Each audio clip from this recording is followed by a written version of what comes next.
Surgery కంటే hospital bill అంటేనే భయం. అదే మధ్య తరగతికి అందుబాటు ధరలో వైద్యం. Medistar hospitals.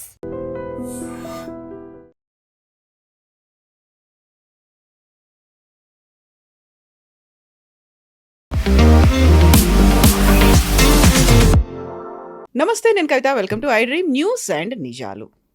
Bleed India with 1000 cuts. मुंह तोड़ जवाब देने के लिए मुट्ठी बंद करना जरूरी है. ఈ రెండు డైలాగ్స్ ఇప్పుడు దేశవ్యాప్తంగా చర్చనీయాంశమయ్యాయి, ప్రపంచాన్ని షేక్ చేస్తున్నాయి. మనం దురంధర్ సినిమా గురించి మాట్లాడుకోబోతున్నాం. నిజంగా 3 గంటల 40 నిమిషాల సినిమాలో చూపించిందంతా నిజమేనా? పొలిటికల్గా వాడుకోవాలని చూస్తున్నారా? జియో పాలిటిక్స్ కోసం ఈ సినిమాని ఉపయోగించుకుంటున్నారా? మనతో పాటుగా ఉన్నారు సీనియర్ జర్నలిస్ట్ సురేష్ కొచ్చాతిల్ గారు. సార్ నమస్తే. మనం ఒక రెండొక సినిమా గురించి మనం మాట్లాడుకుంటున్నాము. ఎస్. సో దురంధర్ అనే సినిమా అనేది ఇప్పుడు యాక్చువల్గా పాకిస్తాన్లో ఉన్నటువంటి సిచ్యువేషన్ని చెప్పడం కాదు, భారతదేశంలో ఉన్నటువంటి సిచ్యువేషన్స్ అండర్లయింగ్గా పేర్లని మెన్షన్ చేయకుండానే అక్కడ క్యారెక్టర్స్ ఎవరు, సిచ్యువేషన్స్ ఏంటి, ఎవరి గురించి మాట్లాడుకుంటున్నారు అన్నీ చెప్తోంది. నిజంగా దురంధర్ ఇప్పుడు ఎందుకు వచ్చింది, దాని గురించి మనం ఎందుకని మాట్లాడుకోవాలి? నేను ఈ సినిమా చూడడానికి చాలా రోజుల నుంచి, అంటే రిలీజ్ అయినప్పటి నుంచి చాలామంది నాకు మెసేజ్ పంపిస్తున్నారు, సురేష్ గారు మీరు చూసారా లేదా, దాని తర్వాత ఒక రివ్యూ రాయాలి మీరు అని చెప్పారు, రివ్యూ షోస్ చేయమన్నారు. సో కొన్ని ఛానల్స్ అడిగారు, నేను చెప్పాను నేను ఇంకా చూడలేదు, ఎందుకంటే 3 గంటల 40 నిమిషాలు అంటే నాకు చాలా ప్రెషియస్ టైం అది. బహుశా 3 ఇంటర్వ్యూలు చేయొచ్చు అయిపోతాయి. సో కానీ నిన్న సాయంత్రం లాస్ట్ మినిట్ డిసైడ్ చేసి జూబ్లీ హిల్స్ బయలుదేరి లాస్ట్ టైం చూసుకుంటూ వెళ్తున్నాను థియేటర్లు, ఎందుకంటే ఆల్మోస్ట్ ఒక 20 థియేటర్లు నడుస్తుంది షో. అది ఒక్కొక్క థియేటర్లో 10 షోలు ఉన్నాయి కొన్ని థియేటర్లు అయితే. లాస్ట్ కవాడి కూడా చేరుకున్నప్పుడు ఎగ్జాక్ట్లీ 4:45 షో ఉంది. సో సత్వాల వెళ్ళి చూశాను, సినిమా చూసాను, అప్పుడే బుక్ చేసుకొని వెళ్ళాను. బాగుంది sir, this no doubt about it. చాలా మటుకు we can relate to the cinema. మీరు చెప్పినట్లు ఒక డిస్క్లైమర్ ముందే పెట్టేస్తే 3 గంటల 40 నిమిషాలకి మీరు కూర్చోవాల్సిన మీకు పేషెన్స్ ఉండాలి ఒకటి. రెండవది వైలెన్స్, ఎందుకంటే ఆఫ్కోర్స్ అడల్ట్స్ మూవీయే, కానీ మీ ఫ్యామిలీతో వెళ్తే కూడా మీరు వైఫో లేకుంటే మీ మిగతా సిస్టరో బ్రదరో వాళ్ళ మదరో ఫాదర్ని తీసుకు వాళ్ళకు కూడా తట్టుకోవాల్సిన కొన్ని సీన్స్ ఉన్నాయి దాంట్లో, తట్టుకోలేరు వాళ్ళు, చాలా బ్లడ్ కర్డ్లింగ్ ఉన్నాయి. దాని తర్వాత లిబరల్ గాలీస్, పంజాబీ గాలీస్ అక్రాస్ ద బోర్డ్ నడుస్తున్నాడు, ఎందుకంటే పష్తూన్ వైపు కదా, అటువైపు Pakistan same culture, even censor cuts ఉన్నా. సో అక్కడక్కడ మ్యూట్ చేశారు కొంచెం, కానీ you can make out very clearly what they saying. Movie మొదలవుతుంది, నేను I don't want play the spoiler, ఎందుకంటే మొత్తం సినిమా కథ చెప్పకూడదు, అందుకే మళ్ళీ సినిమా మీరు వెళ్ళి చూడాల్సిందే మన ప్రేక్షకులు. కానీ it starts in a very very desolate Kandahar runway.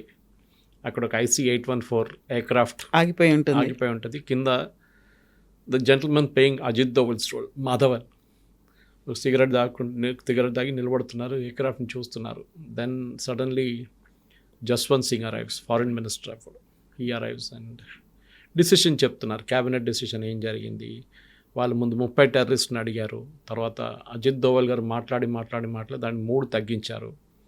At that point Ajit Doval చెప్తారన్నమాట, ఈ 3 కూడా నేను తగ్గించి 0 కూడా చేయొచ్చు, మీరు నాకు టైం ఇస్తే చాలంటే, then we don't have time అని చెప్తే దాని తర్వాత చాలా మటుకు ఎయిర్క్రాఫ్ట్ లోపల నడిచే కొన్ని బ్లడ్ కర్డ్లింగ్ వైలెన్స్ చూపిస్తారు. దాని తర్వాత the scene shifts to Delhi.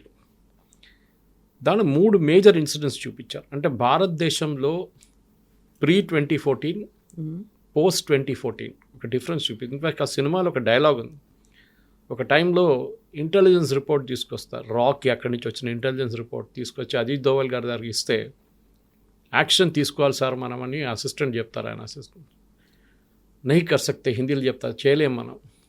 కానీ ఒకరోజు ఒక గవర్నమెంట్ వస్తుంది, గవర్నమెంట్ ఇప్పుడు చేద్దాం. That is a very subtle indication that Modi government వచ్చిన తర్వాత కథ మారిపోయిందని. ఇన్ఫ్యాక్ట్ సినిమాలో చాలా ప్లేసెస్లో, ఒకటి IC-814 గురించి చెప్పాను మీకు, అది కాకుండా పార్లమెంట్ అటాక్ చూపించారు, దాని కాకుండా 26/11. ఈ మూడిట్లో ఎస్పెషల్లీ 26/11 జరిగిన తర్వాత వాళ్ళే డిస్కస్ చేస్తున్నారు, మేము అనుకున్నాం ఇండియన్ గవర్నమెంట్ మమ్మల్ని వచ్చి కొడుతుంది, మమ్మల్ని టెర్రరిస్ట్ క్యాంప్ని అటాక్ చేస్తుంది అనుకున్నాం, కానీ ఎవ్వరు అక్కడి నుంచి మా మీద ఒక చుక్క అది కూడా పడలేదు, ఇంపాక్ట్ కూడా లేకుండా మా మీద. That shows the helplessness. And in fact, the last scene in the movie where Ranveer is relaxing and saying, ఏ నయా భారత్ హై హమ్ ఘర్ మే గుస్కే మారేంగే. ఆ డైలాగ్ మోదీ గారు ఎప్పుడు చెప్తుంటారు. మీకు you can relate it immediately. మనకి ఎప్పుడు హిస్టరీ చూపిస్తే చాలామందికి అది బాధ అనిపిస్తుంది. ఇన్ఫ్యాక్ట్ మీరు రివ్యూస్ చూస్తే రితిక్ రోషన్ ఫస్ట్ ఒక రివ్యూ రాశారు, చిన్న ఇన్స్టాగ్రామ్ రివ్యూ రాశారు. దాంట్లో పొలిటిక్స్ గురించి కొంచెం కామెంట్ చేస్తారు, ఈ పొలిటిక్స్ తీసుకురావాలన్నా ఉండేలా అని చెప్పేసి, అవసరమా అని చెప్పి దాన్ని కాంగ్రెస్ వాళ్ళు తీసుకుని ఆడుకున్నారు. కానీ అదే దాని టైంలో ఆయన ట్విట్టర్లో ఒక ట్వీట్ చేసిండు విచ్ ఇస్ ఎగ్జాక్ట్లీ ఆపోజిట్ అని చెప్పారు. చాలా బ్రిలియంట్ యాక్టింగ్, అక్షయ్ ఖన్నా కానివ్వండి, రణ్వీర్ సింగ్ కానివ్వండి, సంజయ్ దత్, వీళ్ళందరూ చాలా బాగా యాక్ట్ చేశారు అని చెప్పి, మాధవన్ ఆల్సో అని మాట్లాడారు. అని దాన్ని ట్వీట్ చేశారనమాట. అది కాకుండా కొంతమంది రివ్యూస్ రాసిన వాళ్ళ రివ్యూస్ కనిపించకుండా పోయింది. ఎందుకంటే యాంటీ ఇండియన్ నెరేటివ్ కొంచెం రాయంగానే రైట్ వింగ్ వాళ్ళు వచ్చి అందరు కలిసి వాళ్ళ మీద అటాక్ చేస్తున్నారని చెప్పి. కానీ నేను ఈవెన్ హిందూ లాంటి పబ్లికేషన్ చదివాను which is a total communist news paper. వాళ్ళ దాంట్లో కూడా they have given not a great this one, కానీ బాగానే రాశారు రివ్యూ మూవీది.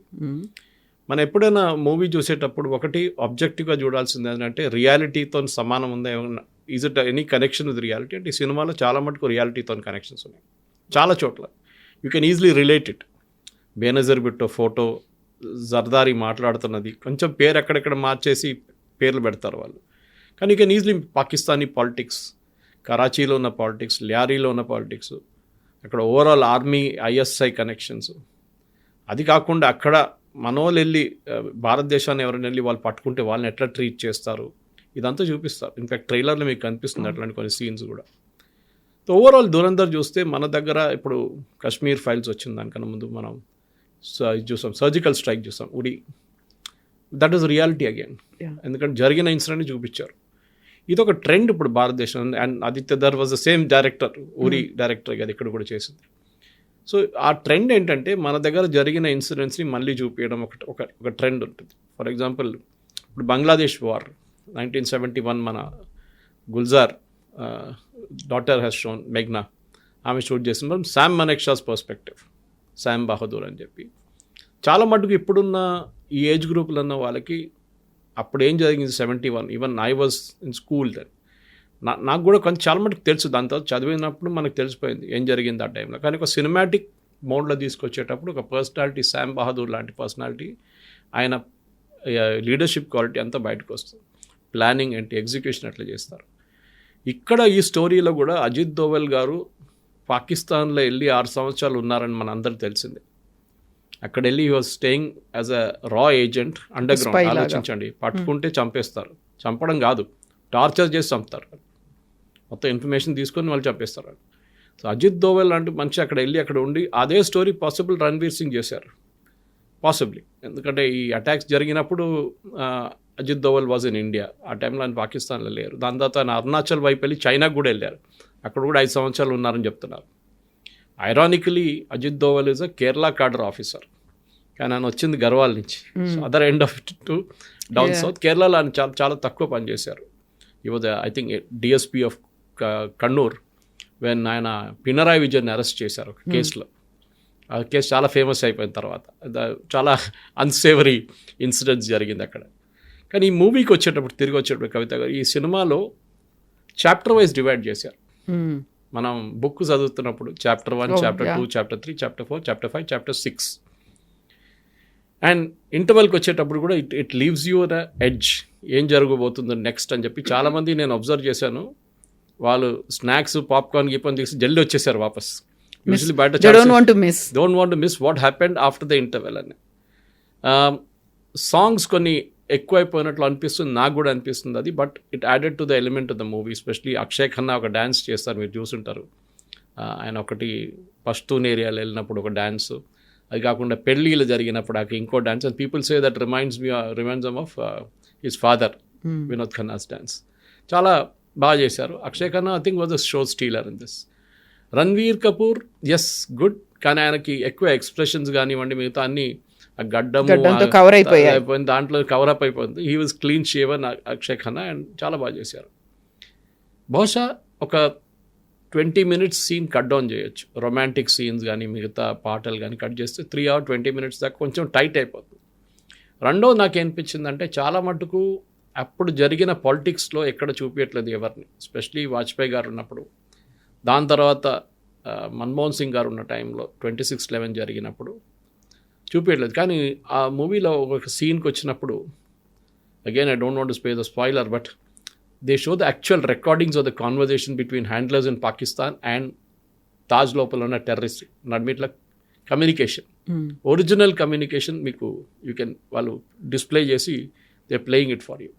అప్పుడు మీకు అర్థమవుతుంది ఎంత మన టెలివిజన్ ఛానల్స్ ఆ రోజు చేసిన అన్నిటికంటే పెద్ద తప్పు లైవ్ కవరేజ్, లైవ్ టెలికాస్ట్లు చేయడం. అది హబాద్ హౌస్ ఉండొచ్చు, తాజ్మహల్ ఉండొచ్చు, తాజ్ హోటల్ ఉండొచ్చు, అది కాకుండా సిఎస్టీ ఉండొచ్చు, ఎక్కడైనా కానీ they were giving live coverage. దాంతో టెర్రరిస్ట్ కూడా చాలా మటుకు దేవర్ హ్యాండిలర్స్ పాకిస్తాన్లో కూర్చొని వాళ్ళు హ్యాండిల్ చేస్తున్నారు. మన సినిమాలో రణ్వీర్ కపూర్ ప్లే చేస్తున్న క్యారెక్టర్ని మనం సింపథైజ్ కూడా చేస్తాం, ఎందుకంటే భారతదేశం వ్యతిరేకంగా జరుగుతున్నప్పుడు ఆయన కూడా అదే రూమ్లో కూర్చొని వీళ్ళందరూ అల్లాహు అక్బర్ అని చెప్తున్నప్పుడు ఆయన కూడా చెప్పాల్సి వస్తుంది. కానీ ఆయన లోపల ఒక ఫీలింగ్ ఉంటుంది, బిల్డప్ ఉంటుంది. ఆ story I should leave it at that, ఎందుకంటే మళ్ళీ స్టోరీ చెప్తే మళ్ళీ దాని సస్పెన్స్ అంతా పోతుంది. మళ్ళీ ఇక్కడ నుంచి సినిమాకి వెళ్ళే వాళ్ళు సురేష్ గారు మీరు స్టోరీ మొత్తం చెప్పేసారు, ఇంకేం చూడాలి సినిమా అని చెప్తారు. బట్ ఓవరాల్గా I think Dhurandhar is a good film that was made. బహుశా కొంచెం రీడింగ్ చేసుకుంటూ వెళ్తే బాగుంటుంది ఎవరైనా సినిమా కలెక్ట్ చేసుకుంటూ. ఎందుకంటే ఇప్పుడు IC 814 అనగానే మీరు వికీపీడియాలో కొట్టేస్తేనే మీకు వచ్చేస్తుంది చాలా మటుకు స్టోరీ. దాని తర్వాత పార్లమెంట్ అటాక్ ఏం జరిగింది, ఎప్పుడు జరిగింది, అది అట్లీస్ట్ రీసెంట్ మెమరీగా ఉండిపోతుంది. IC 814 was pretty back. దాని తర్వాత 26/11 ఏం జరిగింది, ఎప్పుడు జరిగింది, కసబ్ వాళ్ళ స్టోరీ అదంతా దాంట్లో చూపిస్తున్నారు కంప్లీట్గా. కానీ ఒక bit of reading will help. ఇంకోటి అజిత్ దోవల్ అనే క్యారెక్టర్ కూడా మనం నెట్లో వెళ్ళి రీడ్ చేస్తే బాగుంటుంది. ఐ థింక్ భారతదేశంలో చాలా తక్కువ పోలీస్ ఆఫీసర్స్కి ఐ థింక్ ఒకరికో ఇద్దరికి వచ్చింది అంతే Kirti Chakra, which is actually arm forces award. Kirti Chakra ఇచ్చారు ఆయనకి. You the only police officer to be given that award, ఎందుకంటే ఆయన రాలో పనిచేసినప్పుడు that time he qualified for that award. మన దేశంలో మన కవిత గారు ఎప్పుడు మనం రాత్రిపూట పడుకుంటాం, మనం ఎప్పుడు చెప్తుంటాం మన జవాన్లు అక్కడ -30 degrees -40 degrees వాళ్ళు మేల్కొని ఉంటేనే మనం పడుకుంటున్నాము అనేది. ఇన్ఫ్యాక్ట్ కొహిమాకి వెళ్తే there is a war memorial there. అక్కడ చాలా ఒక పెద్ద సెకండ్ వరల్డ్ వార్లో ఒక పెద్ద బ్యాటిల్ జరిగింది, battle of the tennis court అని చెప్పి. టెన్నిస్ కోర్ట్ అవతల జాపనీస్, యువతల బ్రిటిష్ సోల్జర్స్, బ్రిటిష్ అంటే ఇండియన్ ఆర్మీ సోల్జర్స్, అటువైపు INA వాళ్ళు కూడా కొంతమంది ఉన్నారు. కానీ ఆ టైంలో ఆ బ్యాటిల్లో INA వాళ్ళు లేరు. చాలా బ్లడీ బ్యాటిల్. టెన్నిస్ కోర్ట్ అంతా అక్కడి నుంచి వాళ్ళు వీళ్ళ మీద ఫైర్ చేస్తాం, ఇక్కడి నుంచి వీళ్ళు వాళ్ళ మీద ఫైర్ చేస్తాం. ఐ థింక్ 48 గంటలతో నడిచింది అది battle. And 600 people something killed in that battle. నాకు ఎగ్జాక్ట్ నెంబర్ గుర్తులేదు. అక్కడ ఒక మెమోరియల్ ఉంది. వెన్ యూ ఇంగ్లీష్ చెప్తున్నాను, you can Telugu people can understand that, Telugu speaking audience. When you go home tell thus about today, అంటే మీరు ఇంటికి వెళ్ళినప్పుడు ఈ రోజు ఏం జరిగిందో చెప్పండి. So we gave our today for your tomorrow. అవును, ఈరోజు మా రోజుని మేము కోల్పోయాము, రేపు మీకు భవిష్యత్తు ఇవ్వడానికి. అది so we sacrificed our lives మీకోసం అన్నమాట. That is very emotional. ఎందుకంటే ఆ జరిగిన దాంట్లో హిస్టరీ ఎప్పుడు మర్చిపోకూడదు మనం. చాలా మటుకు చెప్తా అయిపోయింది కదా, మళ్ళీ అప్పుడు జరిగిన IC 814 ఎందుకు, అప్పుడు వాజ్పేయి గారు అప్పుడు ఉన్న గవర్నమెంట్ ఎందుకు అగ్రీ చేశారు, రిలీజ్ చేయడానికి ఎందుకు అగ్రీ చేశారు, చాలామంది డిబేట్లు జరిగినాయి. దీనికన్నా ముందు ఆ ఇన్సిడెంట్ జరిగిన టైంలోనే నేను కూడా కొన్ని ఆర్టికల్స్ రాశాను అప్పుడు దాని గురించి, that why did we release so many terrorist. That's a good point. అప్పుడు మసూద్ అజర్ వీళ్ళందరినీ ముగ్గురు రిలీజ్ చేశారు చూడండి, వాళ్ళు ఇప్పుడు మొత్తం లీడర్స్గా తయారయ్యారు. జైషే మహమ్మద్ వీడన్నిటిని హ్యాండిల్ చేస్తుంది. ఒకరు పార్లమెంట్ అటాక్లు చనిపోతారు, ఇలియాసి అని చెప్పారు. ఈ పాయింట్ ఇస్ ఆ రోజు 220 passengers ఎంతో ఆ ఎయిర్క్రాఫ్ట్లో కూర్చున్న వాళ్ళ ఫ్యామిలీ సంగతి ఆలోచన. వాళ్ళు ప్రధానమంత్రి ఇంటి ముందు వెళ్ళి ధర్నా చేస్తున్నారు. ఏదైనా తప్పు జరిగితే 230 మంది వాళ్ళు బాంబ్తో పేల్చేస్తారు కంప్లీట్గా. అందరికి తెలిసిందే అది. మీరు ఆ పొలిటికల్ లెవెల్లో ఉన్నప్పుడు డిసిషన్ తీసుకోవడానికి మీ కేపబిలిటీ చాలా క్రూషియల్గా ఉంటుంది. చెప్పడానికి చాలా ఈజీ, డ్రాయింగ్ రూమ్లో కూర్చొని అది చేయాలంటే అది చేస్తే బాగుంటుండే, ఎవరిని రిలీజ్ చేయకూడదు, చూసుకుందాం. జరగదు. మీరు ఇంటర్నేషనల్ లెవెల్ పాలిటిక్స్లో ఉన్నప్పుడు దాని తర్వాతనే మనం చాలా మటుకు లెసన్స్ నేర్చుకున్నాం. ఫర్ ఎగ్జాంపుల్ ఆ ఎయిర్క్రాఫ్ట్ అమృత్సర్ లాగినప్పుడు మనం ఎందుకు ఆపలేదు దాన్ని ఎందుకు దుబాయ్కి వెళ్ళనిచ్చినాం, దుబాయ్ నుంచి కరాచీ వైపు దుబాయ్కి ఎందుకు వెళ్ళా, కరాచీ నుంచి దుబాయ్ వచ్చిందా, ఎట్లా మనకు ఆ రూట్ కూడా. దాని తర్వాత కండహార్ ఎందుకు తీసుకెళ్ళారు, అక్కడే ఆపేస్తే అయిపోతుండే కదా అని ఒక చాలా మటుకు. దాని తర్వాత national Security gourd establishment and polishing up కూడా దాని తర్వాత జరిగింది. ఎన్ఎస్జీ అనేది ఒక అర్బన్ ఫోర్స్గా యాంటీ హైజాకింగ్ సిచ్యువేషన్లో వాళ్ళు హ్యాండిల్ చేయొచ్చు అని చెప్పి వాళ్ళకి ట్రైనింగ్ ఇచ్చి వాళ్ళని డెవలప్ చేశారు. ఇప్పుడు మీరు చూసుంటారు లాస్ట్ ఒక 30 సంవత్సరాల్లో హైజాకింగ్ ఏం జరగలేదు మేజర్గా వరల్డ్ వైడ్. అక్కడక్కడ చిన్న చిన్న చోట్ల గట్ల కానీ మేజర్ హైజాకింగ్స్ ఎక్కడ జరగలేదు. కానీ పానామ్ కానివ్వండి, దాని తర్వాత ఎంటెబేకి తీసుకెళ్ళిన ఎయిర్ ఫ్రాన్స్ ఎయిర్క్రాఫ్ట్, మన ఇదీ అమీన్ ఉన్నప్పుడు పాలస్తీనియన్ టెర్రరిస్ట్ తీసుకెళ్లారు ఇజ్రాయలీ హాస్టేజెస్ని, బ్యాటిల్ ఎట్ ఎంటబే అని చెప్పి చాలా మంచి ఫిలిం కూడా వచ్చింది దాన్ని. ఒక మోడర్న్ సివిలైజేషన్లో మనం బతుకుతున్నప్పుడు టెర్రరిస్ట్ గ్రూప్తో ఉన్నప్పుడు చాలా మటుకు స్టోరీస్ ఇట్లా వస్తుంది మనకి. మీరు ఇజ్రాయలీ మొసాడ్ స్టోరీస్ చూసి టెలివిజన్ చాలా ఉన్నాయి యూట్యూబ్లో. వాళ్ళు ఒక్కొక్క టెర్రరిస్ట్ని ఎట్లా చంపారు, యుఎస్ సులేమానీని ఎట్లా చంపారు, Iranian scientist, there lot of such stories. కానీ దురంధర్ అనేది ఒక ఫ్లాష్ బ్యాక్ లాగా మనకి, that we are bringing it back. మీకు ఒక స్టోరీ చెప్తున్నాం, దానికోసం నేను మొత్తం స్టోరేజ్ చెప్పట్లేదు, దాని కొంచెం అక్కడిక్కడ చెప్తున్నాను. కానీ మీరు వెళ్ళే ముందు డెఫినెట్గా రీడింగ్ ఇస్ ఎసెన్షియల్. లేకుంటే మీరు అక్కడ వెళ్ళిన తర్వాత దీనికి దానికి ఏం కనెక్షను, కరాచీ ఎక్కడుంది, రావల్పిండి ఎక్కడుంది, లాహోర్ ఎక్కడుందని మీరు తెలుసుకోవాలి. ఏది పోర్ట్ టౌన్, ఏది ఇన్సైడ్ టౌన్, వాళ్ళు పాకిస్తానీ పాలిటిక్స్లో జర్దారీ రోల్ ఏంటి, బేనజీర్ భుట్టో రోల్ ఏంటి, జిన్నా ఏం చెప్పాడు, జిన్నా రోల్ లేదు దాంట్లో ఎక్కువ. దాంట్లో మటుకు దిస్ ప్రెసెంట్ జనరేషన్ దగ్గరే ఉంది, ఆగిపోయింది. ఈవెన్ బేనజీర్ ముందు చూపించట్లేదు, Bhutto that is not showing Zulfikar Ali Bhutto, Benazir నుంచే ఉందన్నమాట. కానీ బేనజీర్ని కూడా చూపించలేదు, ఇట్స్ ఓన్లీ షోయింగ్ జర్దారీ. కానీ పాకిస్తానీ పాలిటిక్స్ చూపిస్తున్నారు, అక్కడున్న గేమ్ ఎట్లా ఆడతారు వీళ్ళని చెప్పేసి. రొమాంటిక్ ఇంటర్వ్యూడ్స్ కొంచెం ఉంది, possibly that could have been avoided. అది అవాయిడ్ చేస్తే కొంచెం సీరియస్ మూవీ అయిపోతుంది. కొంతమంది నేను డిస్కస్ చేసేమనంటే మళ్ళీ డాక్యుమెంటరీ లాగా అయిపోతుంది కదా, సినిమా లాగా ఉండదు కదా అంటే, సరే ఓకే ఏం చెప్తారు, ఒక సినిమాటిక్ లిబర్టీ అని చెప్పొచ్చు రొమాంటిసిజం పెట్టడం అంతా. కానీ అది కొంచెం డైల్యూట్ చేసింది సినిమాని. అది లేకుంటే ఇంకా చాలా సీరియస్ మూవీగా ఉండిపోతుండే. స్టోరీ టెల్లింగ్లో ఐ థింక్ చాలా బాగా చేశారు. Screen play is return brilliantly. పాటలు కూడా చాలా బాగున్నాయి. యూ మైట్ ఆ సినిమా చూస్తున్నప్పుడు మన పాట మీద ఎక్కువ కాన్సన్ట్రేట్ చేయం, కానీ తర్వాత మన పాట వింటున్నప్పుడు చాలా మటుకు పంజాబీ స్టైల్లో, పంజాబీ మ్యూజిక్లో పష్టూన్ అటువైపు ఉన్న పష్టూన్ మ్యూజిక్లో అని వాళ్ళది ఏం చెప్తారు, వాళ్ళ ట్రైబల్ ఫోక్లోర్ అని అట్లాంటి చాలా మటుకు చూపించి చాలా బాగా చేశారు. అంటే మన ఇండియన్స్ కూడా అదొక ప్రాసెస్ ఆఫ్ డిస్కవరీ అది.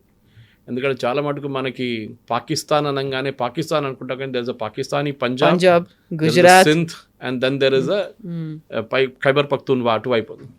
అన్ని lawless places. Khyber Pakhtunkhwa and వాళ్ళు అక్కడ టిపికల్ ఆఫ్ఘనిస్తాన్ స్టైల్లో ఉంటుంది. కానీ ఇక్కడ ఈవెన్ ఏం చెప్తారు, చూపించిన లొకేల్స్ కూడా చూసి చాలా మటుకు మనకి రియల్ పాకిస్తాన్ అనిపిస్తుంది ఒక్కొక్కసారి.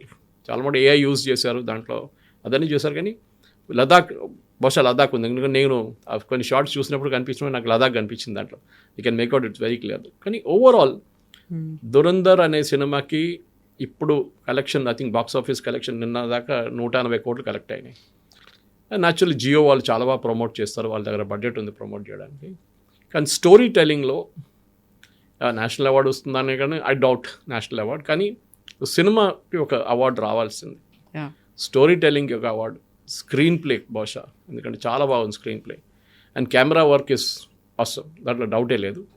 బట్ ఇప్పుడున్న దాంట్లో కెమెరా ఎక్కడ ఆగిపోతుంది, ఎక్కడ స్టార్ట్ అవుతుందో మనం చెప్పలేము. So it is a possibility. కానీ చాలా బాగుంది సినిమా. కవిత గారు, మన ప్రేక్షకులు అందరూ వెళ్ళి చూడాల్సిందే. సబ్ టైటిల్స్ ఉంది ఇంగ్లీష్లో, సో మీరు even if you don't understand Hindi, మీకు అక్కడ వెళ్ళినప్పుడు సబ్ టైటిల్స్ చూసుకొని మీకు సినిమా తెలిసిపోతుంది. మళ్ళీ ఓటీటీలో వచ్చే తర్వాత చూద్దామంటే నాకు డౌట్ ఉంది ఇది ఓటీటీలో వస్తుందా అని. ఎందుకంటే ఏ మూవీస్ ఎప్పుడు ఓటీటీలో రాదు, యూజువలీ రాదు. అది లేకుంటే వాళ్ళు కట్ చేస్తారు చాలా మటుకు, ఎందుకంటే పిల్లలు కూడా చూడొచ్చు కదా అని చెప్పేసి. సో బహుశా ఓటీటీకి వచ్చే ముందే మీరు థియేటర్లో వెళ్ళి చూస్తే బాగుంటుంది. అండ్ ఐ థింక్ ఫ్యామిలీని తీసుకెళ్తున్నాడు, ఒకసారి స్టాట్యూటరీ వార్నింగ్ ఇచ్చి తీసుకెళ్ళండి. సిగరెట్గా ఇస్తారు కదా వార్నింగ్, అట్లనే too much of violence and too much of gaalis, MCBC గాలీలు చాలా ఉన్నాయి దాంట్లో. అండ్ ఎస్, కొన్ని వైలెన్స్ అయితే మనం తట్టుకోలేము, అంత ఘోరంగా చూపించారు దాంట్లో. ఎట్లా సెన్సార్ బోర్డు సిజర్ ఎస్కేప్ అయింది, I was wondering how it escaped అనేది చాలా మటుకు. But overall it's good movie, there is no doubt. చూడాల్సిన సినిమాని మిస్ చేయకండి. సరే నాకు 3 గంటలు 40 నిమిషాలు ఎట్లా కూర్చుంటాను, దాని తర్వాత ఒక 10 నిమిషాలు ఇంటర్వ్యూలు వెళ్తే almost 4 hours. But it's wonderful movie, you should watch it. మరి ఇంతసేపు మనం పాకిస్తాన్ వైపు నుంచి మాట్లాడుకున్నప్పుడు దెన్ వాట్ అబౌట్ మన దగ్గర ఉన్నటువంటి ఇంటర్నల్ పాలిటిక్స్ అనేది కూడా ఫేక్ కరెన్సీ దగ్గర నుంచి మాట్లాడుకుంటే అండ్ నోట్ బంద్ కావచ్చు, లేకపోతే డిమానిటైజేషన్లో లాంగ్ క్యూస్లో వెయిట్ చేయడం అనేది కూడా ఎంతసేపు మనం పాకిస్తాన్ యాంగిల్ నుంచి చూస్తామా, ఇంటర్నల్గా they didn't name any party, ఈ పర్టికులర్గా ఈ లీడరో లేకపోతే ఈ పార్టీయో అది మాట్లాడకపోయినప్పటికీ వీ కెన్ రికలెక్ట్ ఇండికేషన్స్ కొన్ని హింట్స్ ఇస్తూ ఉన్నారు. డెలిబరేట్ గా చేసినటువంటి ప్రయత్నమేనా అది? అవును, హిందీలో అంటారు సమజ్దార్ కో ఇషారా కాఫీ అంటారు. నిన్న రాత్రి ఒక చిన్న ఇన్సిడెంట్ జరిగింది. నేను ఇది ట్వీట్ చేశాను, సినిమా చూసి వచ్చి రాత్రి 1 గంటకు అనుకుంటా, 12 గంటలకు 1 గంటకు ట్వీట్ చేశాను. సినిమాలో ఒక సీన్ ఉంది మీరు చెప్పినట్లు, అది నేను దీంట్లో చెప్పలేదు కానీ కరెన్సీ నోట్స్ గురించి, భారతదేశంలో వస్తున్న ఫేక్ కరెన్సీ గురించి, దాని ఆరిజిన్ ఎక్కడి నుంచి అని చూపిస్తారు. అది పాకిస్తాన్లో ఐఎస్ఏ వాళ్ళకి యూనిట్ ఉంది, వాళ్ళు అక్కడి నుంచి ప్రింట్ చేసి 500 నోట్ పంపిస్తున్నారు, 500 ఓన్లీ. అప్పుడు మీకు అర్థమవుతుంది మోదీ గారు 500 డిమానిటైజేషన్ చేశారు. దాని తర్వాత ఇవాళ దాకా కాశ్మీర్ వ్యాలీలో ఫ్రైడే ప్రేయర్స్ తర్వాత ఎప్పుడు చూసినా రాళ్ళు విసురుతారు పిల్లలు, చిన్న పిల్లలు కూడా. అది కాకుండా ఆర్మీ ఆపరేషన్ జరుగుతున్నప్పుడు కూడా రాళ్ళు విసురుతారు వాళ్ళు వచ్చి. ఇప్పుడు మీరు అట్లాంటి ఒక్క ఇన్సిడెంట్ కూడా వినలేదు డిమానిటైజేషన్ తర్వాత. మీకు చాలామంది చెప్పొచ్చు అలా లాజిక్, డిమానిటైజేషన్ ఫెయిల్ అయింది, ఇప్పుడు కూడా చాలా మటుకు 500 నోట్ కరెన్సీ ఇప్పుడు కూడా ఉంది కదా అంటే, ఎస్ అది ఎప్పుడు ఉంటుంది. ఇవాళ పాకిస్తాన్ కాకపోతే ఇంకెక్కడ ప్రింట్ చేసి వాళ్ళు పంపిస్తారు. ఎందుకంటే వాళ్ళకి ఏంటంటే ఇండియన్ ఎకానమీని డీస్టెబిలైజ్ చేయడం వాళ్ళ స్ట్రాటజీ. సో 10-100 రూపాయలు, 10-500 రూపాయలు ఉంటే దాంట్లో ఒక 500 రూపాయలు కలుపుకుంటే అది అయిపోతుంది, డ్యామేజ్ చేస్తుంది దాన్ని. అట్లా మీరు మల్టిప్లై చేసుకుంటే పోతే చాలా మటుకు ఎస్ ఈవెన్ 500 నోట్స్ చాలా మటుకు ఫేక్ ఉంది. కానీ 1000 రూపీస్ ఇప్పుడు సర్క్యులేషన్ లేదు, 2000 కూడా తీసేశారు. So the maximum impact is on 500. So అక్కడ చూపిస్తున్న ఏంటంటే ఎట్లా ప్రింట్ చేస్తారు దాని గురించి నిన్న రాత్రి ట్వీట్ చేశాను నేను. That P Chidambaram and son Karti Chidambaram గురించి మెన్షన్ ఉంది దాంట్లో, చాలా క్లియర్ ఇండికేషన్. ఓకే, వీళ్ళిద్దరూ లండన్కి వెళ్ళి వస్తున్నప్పుడు దుబాయ్లో స్టాప్ అయ్యారు. అక్కడ ఈ ప్రింటింగ్ మిషన్ది కొన్ని ప్లేట్స్ ఉంటుంది, ప్రింటింగ్ ప్లేట్స్ అంటాం మేము, న్యూస్ పేపర్లో పనిచేసాను నాకు తెలుసు. ప్లేట్స్ ఉంటుంది, అల్యూమినియం ప్లేట్స్. అది చాలా హై సెక్యూరిటీ ప్లేట్స్ ఉన్నప్పుడు చాలా హై సెక్యూరిటీ ఉంటుంది దానికి. ఎవరు బయట దాన్ని వాళ్ళు వాడుకోరు ఎవరు. ఆ కంపెనీ మనకి ఇచ్చిన తర్వాత మన హైదరాబాద్లో ప్రింటింగ్ ప్రెస్ ఉండే ముందు, కానీ ఇప్పుడు ఇక్కడ అక్కడ కాయిన్స్ మింట్ చేస్తున్నారు. కానీ నాసిక్లో ఒక ప్రింటింగ్ ప్రెస్ ఉంది మనకి. అక్కడి నుంచి ఏం జరిగిందంటే ఆ స్టోరీ నేను ట్వీట్ చేసిన తర్వాత రాత్రి 1:20 కార్తీ చిదంబరం వచ్చి నా ఫేస్బుక్లో ఒక మెసేజ్ పెట్టారు. దాని స్క్రీన్ షాట్ నేను ఇవాళ నా ఫేస్బుక్లో షేర్ చేశాను, కొన్ని వాట్సాప్ గ్రూప్లో కూడా షేర్ చేశాను. మీరు వాట్సాప్ యూనివర్సిటీ నుంచి ఇదంతా తీసుకొచ్చారా అని చెప్పి. So I replied to him saying that ఒక స్టోరీ ఉంది, మీరు చూడండి, మీకు గుర్తుంటుంది. ఒక బ్రిటిష్ కంపెనీ ఉంది, RUVE something is companies name. వాళ్ళు మన ఇండియన్ ఫైనాన్స్ మినిస్టర్ యూపీఏ హయాంలో ఒక అగ్రిమెంట్ చేసుకున్నారు. ఒక ఒప్పందం ఏంటంటే వాళ్ళు they will supply us high security threads అంటే మనం ఇప్పుడు 500 రూపాయలు నోట్ చేసుకుంటే మీకు ఒక థ్రెడ్ లాగా కనిపిస్తుంది, exactly to show that it is genuine. లైట్లో చూస్తారు కొంతమంది. అది ఒక పేటెంటెడ్ ప్రోడక్ట్. అది వీళ్ళని చెప్పారు మా దగ్గర పేటెంట్ ఉంది, మీకు అది ఇస్తున్నామని చెప్పి మన దగ్గర ఒప్పందం చేసుకుని అడ్వాన్స్ తీసుకున్నారు వాళ్ళు. దాంతోపాటు పేపర్ ప్రింట్ చేసే పేపర్ కూడా యూనిక్ ఉంటుంది, నోట్స్ ప్రింట్ చేసి నాసిక్లో కానీ మిగతా మన సెక్యూరిటీ ప్లేసెస్లో, మన హైదరాబాద్లో కూడా ప్రింట్ చేస్తారు ప్రింట్. ఇది జరిగినప్పుడు ఏం జరిగిందంటే ఈ పాత ఒక మిషన్ నాసిక్లో ఉండే, and this is the confirm story with అప్పుడున్న ఫైనాన్స్ మినిస్ట్రీలో జరిగిన అవకతవకలు. Then I can tell you what happened. ఈ సిట్యువేషన్లో ఏం జరిగిందంటే ఈ మిషన్, పాత ఒక మిషన్ అమ్మడానికి వీళ్ళు టెండర్ పెట్టారు. యూజువలీ ఈ security printing machines, press machines అమ్ముతున్నప్పుడు దాన్ని ముక్కలు చేసేస్తారు మిషన్ని. సో దట్ కంప్లీట్గా కిలోల హిసాబ్లో అమ్ముతారు, ఎందుకంటే ఇంకొకటి వాడకూడదు. మన నార్మల్ ప్రెస్ లాగా కాదు ఇది. అంటే ఇంకోడు వాడుకుంటాడులే ప్రింటింగ్, వాడు చేసుకుంటాడు పాపం, వాడికైనా ఏదో ఉద్యోగం ఉంటుందని చెప్పేసి. ఇది అట్లా కాదు, ఇది ముక్కలు చేయాలి. సో చిదంబరం అప్పుడు ఫైనాన్స్ మినిస్టర్ ఆ టైంలో. స్టోరీ ఈజ్ దట్ ఈ ప్రెస్ని ముక్కలు చేయకుండా అట్లనే అమ్మేశారు. ఒక టెండర్ యూరోప్ నుంచి ఒక కంపెనీ వచ్చి తీసుకెళ్లారని. The story is that finally it landed in Pakistan. అది సినిమాలు చూపిస్తారు. అది కాకుండా ఈ ప్లేట్లు కూడా చాలా మట్టుకు మనకిచ్చిన అదే ప్లేట్లు, మనకిచ్చిన అదే సెక్యూరిటీ థ్రెడ్ ఈ బ్రిటిష్ ఫర్మ్ పాకిస్తాన్కి ఇచ్చారు, ఐఎస్ఐకి. ఈ స్టోరీ బయటకు వచ్చిన తర్వాత విత్ ఇన్ కాంగ్రెస్ యూపీఏ హయాంలో బయటికి ఎక్కువ రాలేదు. చిదంబరంని ఫైనాన్స్ మినిస్ట్రీ పోస్ట్ నుంచి మూవ్ చేసేశారు. ఆయన హోమ్ మినిస్టర్ చేసేసారు. ప్రణబ్ ముఖర్జీ గారిని తీసుకొచ్చారు. ఆయన రాగానే ఏం చేయండి, ఫస్ట్ ఈ కాంట్రాక్ట్ క్యాన్సిల్ చేసేసాడు, బ్లాక్ లిస్ట్ చేసేసిండు ఆ కంపెనీ, బ్రిటిష్ కంపెనీ. మీతో ఏం రిలేషన్షిప్ లేదు, మీ దగ్గర ఏమైంది అంత మొత్తం నాకు రిటర్న్ చేసేసేయండి అని చెప్పారు. దాని తర్వాత 2 సంవత్సరాలు ప్రణబ్ ముఖర్జీ గారు ఉన్నప్పుడు దాకా పాకిస్తాన్లో మళ్ళీ ప్రింటింగ్ అంతా ఆగిపోయింది కొన్ని రోజులకి. మీరు బిలీవ్ చేయరు, మీరు అడిగారు కదా మన దేశంలో, ఇన్ఫాక్ట్ దాంట్లో ఒక డైలాగ్ ఉంది, అప్నే దేశ్కే దుష్మన్ జాదా హై, పాకిస్తాన్తో దూసరా హై. మన దగ్గర ఉన్న మన వాళ్ళే ఇది ఇట్లాంటి పనులను చేస్తారు, పాకిస్తాన్ సెకండ్ వస్తుంది, మన దగ్గర ఉన్న వాళ్ళే చాలామంది మన దేశం మీద ద్రోహం చేస్తారని చెప్పేసి. సో ఆ ప్రణబ్ ముఖర్జీ గారు 2 సంవత్సరాలు ఉన్న తర్వాత అతన్ని for him they promoted him as the president of India. It is very controversial, మీకు గుర్తుంటుంది కవిత గారు. హీ డింట్ అగ్రీ, ఆయన వద్దని, నాకు ప్రెసిడెంట్షిప్ వద్దని చెప్పారు ఆయన. కాదు మీరు తీసుకోవాలి, లేకుంటే మిమ్మల్ని క్యాబినెట్ నుంచి తొలగించేస్తాం ఎట్లా అని చెప్పేసి. So he accepted fine with great deal of reluctance. చిదంబరంని మళ్ళీ తీసుకొచ్చారు ఫైనాన్స్ మినిస్టర్గా. ఎవరు చేపించారు, ఎందుకు చేపించారు, గాడ్ ఓన్లీ నోస్. వెనకాల ఎవరున్నారు, మీరు ఆర్వీఎస్ మణి గారి దగ్గర అడగాల్సి వస్తుంది, ఎవరు చేశారు. ఆయన పుస్తకాలు రాస్తూనే ఉంటారు దీని గురించి అంతా. ఈ wrote about the myth of Hindu terror, 26/11 ఎవరు చేపించారనేది ఆయన చాలా పుస్తకాలు విత్ ప్రూఫ్ చెప్పారు ఆయన. ఇదే చిదంబరం పేరు అక్కడ కూడా ఉంది.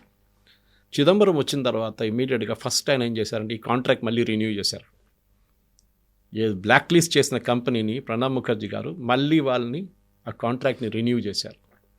మళ్ళీ వాళ్ళు స్టోరీ మొదలుపెట్టారు. భారతదేశానికి అదే ప్లేట్లు పంపిస్తారు, పాకిస్తాన్కి అదే ప్లేట్లు పంపిస్తారు, మనకిచ్చిన సెక్యూరిటీ థ్రెడ్ వాళ్ళకి ఇచ్చేస్తారు. మోదీ గారు రాగానే ఫస్ట్ ఏం చేశారంటే డిమానిటైజేషన్ ప్రాసెస్లో ఆ డిజైనే మార్చేశారు ప్లేట్ది కంప్లీట్గా. అండ్ ఈ బ్రిటిష్ ప్రెస్తో అసలు సంబంధం లేదు, క్యాన్సిల్ చేసి పడేశారు మొత్తం కాంట్రాక్ట్. ఇది డిమానిటైజేషన్ స్టోరీ. అక్కడ ఆ సినిమాలో చూపిస్తారు, డిమానిటైజేషన్ చూపించారు కానీ ఎట్లా అక్కడ నుంచి కరెన్సీ నోట్స్ ఖతార్కి వెళ్తుంది, ఖతార్ నుంచి ఒక స్పెషల్ ఎయిర్క్రాఫ్ట్ నేపాల్కి వస్తుంది, నేపాల్ నుంచి మన ఉత్తరప్రదేశ్ వైపు ఉన్న బార్డర్ నుంచి దాన్ని ఇండియా లోపల పుష్ చేస్తారు ఫేక్ నోట్స్. పెద్ద జరిగిన స్టోరీ అది సినిమాలో చూపిస్తున్నారు. మనం కూడా అర్థం చేసుకోవాలి ఎందుకు జరుగుతుంది, ఏం జరుగుతుంది అనేది. ఫేక్ నోట్ స్కాండల్ ఎందుకు, డిమానిటైజేషన్ తర్వాత కాశ్మీర్లో అక్కడ టెర్రరిస్ట్ ఇన్సిడెంట్స్ కానీ, మోస్ట్ ఇంపార్టెంట్లీ స్టోన్ థ్రోయింగ్ ఎందుకు ఆగిపోయింది, అది డిమానిటైజేషన్ కనెక్షన్. అది కూడా సినిమాలు చాలా బాగా చూపించారు. And I think it's a good wake up call. దాని తర్వాత ఈ ట్వీట్ చేసిన తర్వాత నేను చెప్పినట్లు కార్తీ చిదంబరం 1:20 పొద్దున్న నాకు మెసేజ్ పెట్టిండ్రు, వాట్సాప్ యూనివర్సిటీ నుంచి వచ్చి ఉంటుంది అంటే. I immediately challenged him saying that నేను మీకు ఇంకా డీటెయిల్స్ కావాలంటే అప్పుడున్న న్యూస్ పేపర్ ఆర్టికల్స్ అని పంపిస్తాను, మీరు చెప్పండి ఇది ఫేకా లేదా అని చెప్పండి అని. దాని తర్వాత he has not replied so far. So ఈ దురంధర్ మూవీ అనేది ఈ కాలంలో ఒక సెన్సేషన్ క్రియేట్ చేస్తుంది. ఎట్ ద సేమ్ టైం ప్రతిసారి ఇలాంటి మూవీస్ రిలీజ్ అయినప్పుడల్లా కూడా ట్రెమోర్స్ అనేవి కనిపిస్తూనే ఉంటాయి. తెలుగులో అయితే భుజాలు తడుముకోవడం అనేటువంటి ఒక కాన్సెప్ట్ ఉంటుంది. అది ఎవరిని ఉద్దేశించి తీసిన సినిమా, యాక్చువల్గా దాన్ని ఎవరికి కోరిలేట్ చేసుకోవాలి అనేటువంటిది. ఈ టైంలో ఇంత పెద్ద ఎత్తున రావడం వెనకాల కూడా ఒక ప్రొపగాండా అనేది ఉంది అనే వాళ్ళకి ఏం చెప్తారు? ఎలక్షన్ లేదు కదా ఇప్పుడు, ఏదో 2029లో వచ్చే ఎలక్షన్ ముందు 28కి వస్తే మీరు చెప్పొచ్చు yes, but there is a part 2 coming. దాంట్లో చూపిస్తారు, లాస్ట్ డేట్ కూడా పెట్టారు 2026, ఐ ఫర్గెట్ ద మంత్, చూపిస్తారు 2026లో పార్ట్ 2 వస్తుందని. సో పార్ట్ 2లో ఏం చూపిస్తారని ఇప్పుడు చాలామందికి టెన్షన్ అయిపోతుంది. ఆదిత్య ధర్ ఏం స్క్రిప్ట్ రాస్తున్నారో, దాన్ని ఎవరెవరిని తీసుకొస్తున్నారు బయటికి అని. ఎందుకంటే చాలా మటుకు మనం అండర్ ద కార్పెట్ తోసేసాం జరిగిందంతా. నేను చిదంబరం గారి రోల్ దీంట్లో చెప్పినప్పుడు కాంగ్రెస్ వాళ్ళే మాట్లాడుతున్నారు దాని గురించి. ఆ టైంలో ప్రణబ్ ముఖర్జీ గారు మాట్లాడారు దాని గురించి. దాని తర్వాత ఆయనకి బీజేపీ వాళ్ళు వచ్చి ఆయనకి ఇచ్చిన రెస్పెక్ట్ ఇచ్చారు ప్రణబ్ ముఖర్జీ గారికి, భారతరత్న ఇవ్వడం అంతా. దాని ముందు కాంగ్రెస్ వాళ్ళు ఎప్పుడు చేయలేదు. ఆయన కాంట్రాక్ట్ క్యాన్సిల్ చేశారు. వీళ్ళకి చాలామంది కోపం ఉండే కాంగ్రెస్ పార్టీలో, పాకిస్తాన్తో ఏం కనెక్షన్ అని చెప్పి. 26/11లో మీకు అదే కనెక్షన్ కనిపిస్తుంది. ఆ రోజు I'm slightly digressing from the topic, RVS Mani గారి బుక్లో కూడా ఉంది. ఫస్ట్ బోట్ కరాచీ నుంచి బయలుదేరినప్పుడు, కసబ్ వాళ్ళతో బయలుదేరినప్పుడు ఇండియన్ ఇంటెలిజెన్స్కి రిపోర్ట్ వచ్చింది that there is going to be an attack on Gujarat. వాళ్ళు మిస్గైడ్ చేశారు, వాళ్ళు గుజరాత్ వైపు వస్తున్నారని చెప్పి. ఇండియన్ కోస్ట్ గార్డ్ ఇండియన్ నేవీకి ఇన్ఫర్మేషన్ ఇచ్చారు. Indian navy and Indian coast guard షిప్ని ట్రేస్ చేశారు ఇంటర్నేషనల్ వాటర్స్లో. అప్పుడే పట్టుకుంటుంటే 26 కాకపోతుండే. అట్లీస్ట్ దాన్ని బోర్డ్ చేసి చెక్ చేస్తే AK-47 అనేది దొరికేది. దాన్ని చాలామంది చిదంబరం అట్లా చెప్పలేదే, అట్లా ఏం చేయలేదంటే పార్లమెంట్లో ఒక క్వశ్చన్ ఉంది December 9th, I think 2009. అది జరిగిన అదే టైంలో 26/11 జరిగి ఒక నెల తర్వాత చిదంబరం గారు శివరాజ్ పాటిల్ని మినిస్ట్రీ నుంచి మూవ్ చేసి చిదంబరం గారు హోమ్ మినిస్టర్ అయినప్పుడు చిదంబరం గారు పార్లమెంట్లో ఇచ్చిన రిప్లైలో ఈ రిప్లై ఉంది. Yes, we are aware of the boat but we let it go. మీరు ఒక సెక్యూరిటీ గార్డ్ని అడగండి, మన బిల్డింగ్లో ఈ ఛానల్లో ఒక సెక్యూరిటీ గార్డ్ని, ఒక సస్పిషియస్ క్యారెక్టర్ కనిపిస్తే రాత్రిపూట వదిలేస్తారా? పోనీ ఆయన బిల్డింగ్ లోపలికి పోనీ అని ఇస్తారా? పోనీయరు, అని వెంటబడతారు. తెలిసిన తర్వాత ఎందుకు చేశారని చెప్పి RVS మణి గారితో నేను కూడా 2 ఇంటర్వ్యూలు చేశాను ఆయనతో. అండ్ ఈజ్ రిటర్న్ ఎక్స్టెన్సివ్లీ 3 బుక్లు రాశారు దీని గురించి అంత ప్రూఫ్తో సహా, ఏదో గాల్లో మాట్లాడడం కాదు మన ఇక్కడ. సో ఇట్లాంటి దానికి బహుశా నెక్స్ట్ పార్ట్లో ఇదన్నీ బయటికి రావచ్చు. ఇట్లాంటి అప్పుడు జరిగిన ఇట్లాంటి అండర్ హ్యాండ్ డీలింగ్స్ కానివ్వండి, చాలా మటుకు స్కాండల్స్ కానివ్వండి, అదంతా బయటకు వస్తుందని డెఫినెట్గా నాకైతే అనిపిస్తుంది. ఎందుకంటే మొత్తం కవరేజ్ దీంట్లో రాలేదు. అప్పుడు జరిగిన ఇన్సిడెంట్స్ చాలా మటుకు సంజోతా బ్లాస్ట్ కానీ, జర్మన్ బేకరీ బ్లాస్ట్ కానీ, ఈవెన్ మాలేగాంవ్ బ్లాస్ట్ కానీ, చాలా మటుకు ఇన్సిడెంట్స్ ఎక్కడ జరిగింది, ఎందుకు చేశారు, ఎవరు చేశారు అనేది దాని వెనక పెద్ద కథ ఉంది. ఒకటి 26/11 జరిగిన రోజు 11:40 National Security Guard black cat commandos 80 మంది ఒక ప్లేన్లో ఢిల్లీలో కూర్చున్నారు, ready for departure for Mumbai. వాళ్ళని 2.5 గంటలు డిలే చేయించారు శివరాజ్ పాటిల్. వెళ్ళనీయలేదు. ఎందుకు? తర్వాత వచ్చిన ఎంక్వైరీలో అంతా బయటపడ్డది. కానీ ఇప్పుడు కూడా మోదీ గవర్నమెంట్ తప్పుపడుతున్నాను నేను. 26/11 దాకా ఎంక్వైరీ జరగాలండే.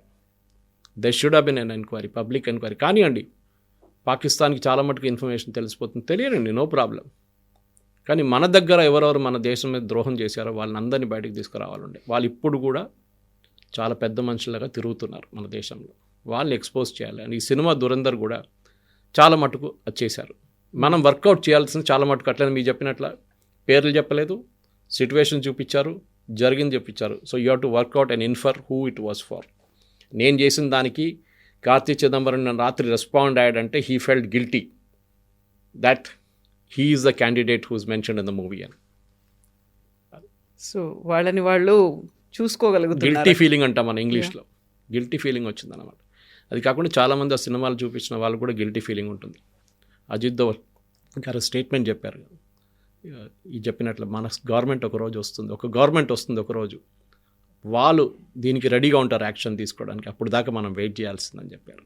సో 2000 చేసి చూపించారా? 2014 తర్వాత అది జరిగింది. ఇంటెలిజెన్స్ రిపోర్ట్ చేతిలో ఉండి కూడా మనం ఏం చేయలేకపోయాం. 26/11 అక్కడి నుంచి మనకి హింట్ వచ్చింది, ఈవెన్ సినిమాలు చూపిస్తున్నారు అది. కానీ మనం ఏం చేయలేదు. ఎందుకు చేయలేదు అనేది ఇవాళ దాకా ఒక సీక్రెట్గా ఉండిపోయింది అది ఆ రోజు. సో దురంధర్ పార్ట్ 2 ఏముంటుంది, ఎలాంటి డీల్ చేస్తుంది? We need to wait 1 more year. Correct. Thank you sir. Thank you sir. నిజంగా ప్రస్తుతం ఉన్నటువంటి సమాజం దేనికి ప్రయారిటీ ఇస్తుంది? ఆర్థిక సంబంధాల చుట్టూ మాత్రమే తిరుగుతోంది. మళ్ళీ ఎన్నికలంగానే చాలా విరక్తి కలుగుతున్నాం. మంచి అనిపిస్తుంది కదా, లేడీస్ కూడా ఛాలెంజింగ్ జాబ్స్ చేసినప్పుడు చాలా బాగుంటది. ట్రాఫిక్ అసిస్టెంట్స్ గా నియమించిన ట్రాన్స్జెండర్స్ అందరితో సాల్యూట్ చేయించుకుంటున్నారు. ఫుడ్ డెలివరీ ఇవ్వటానికి వెళ్ళినటువంటి డెలివరీ బాయ్ అనిల్ పై కళ్ళ ముందు